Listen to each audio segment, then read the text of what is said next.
I'm working on a spreadsheet that contains a number of different salespeople and the amount that they sold each month.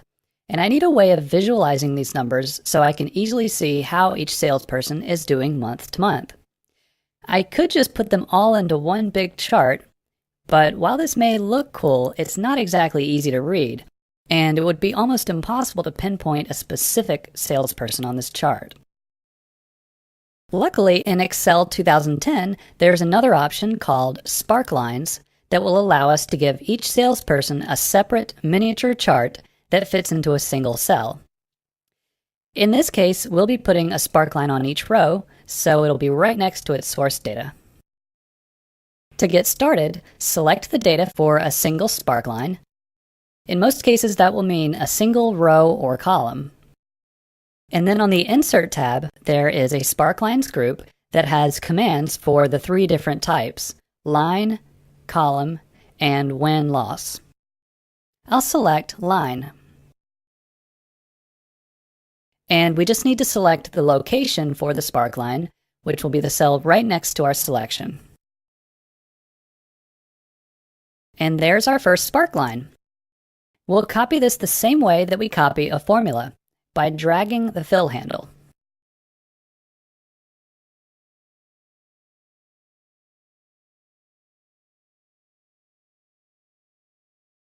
Now, all of these rows have sparklines, and it's easy to see whether sales are increasing or decreasing for each employee. For example, David Carlson's sales are trending upward, but Elizabeth Ferguson's sales are trending downward. Let's make some changes to the sparklines to make them stand out a little better. If you want to make them larger, you can just make all of the rows taller, and the sparklines will stretch to fit them. Then select any sparkline, it doesn't matter which one, and the Design tab will appear with a number of different sparkline tools that you can use to modify them, and if you ever need to delete them, then you can just use the Clear command. In the Show group, there are some options that let you highlight certain points, and probably the most useful ones are High Point and Low Point, and I also like First Point and Last Point. Now, I know there are no negative points in this worksheet, so I won't worry about those. And markers will highlight every single point, which may make it look a little too cluttered. It may be helpful to choose a style that has a little more contrast. I like this one because it makes the high point and low point green and red, which really makes them stand out. In the Type group, you can change the type of sparkline that you're using. Column is usually a good choice, and it'll work with most types of data. Win-loss will basically just show whether the values are positive or negative, but it won't actually show how low or high the values are. And since I don't have any negative values here, that's not as useful. So I'll just use column. Now there's one important thing that you need to know about how Excel displays sparklines. By default, each sparkline is sort of stretched to fit its own cell. So the maximum value will go up to the top of the cell, and the minimum will be at the very bottom.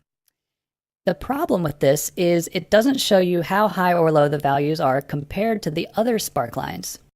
For example, all of these maximum values look the same, even though the values may be very different, and this can be misleading. To fix this, go to the Axis command, and you can see that the minimum and maximum options are set to automatic. And you'll need to change both of these to same for all sparklines.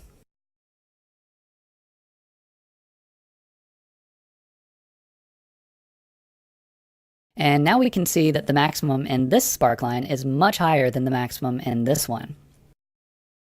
Compared to traditional charts, sparklines offer a very different approach to visualizing data, and depending on what type of project you're working on, you may prefer one or the other. And sometimes, to get the most complete picture, you may even choose to use both.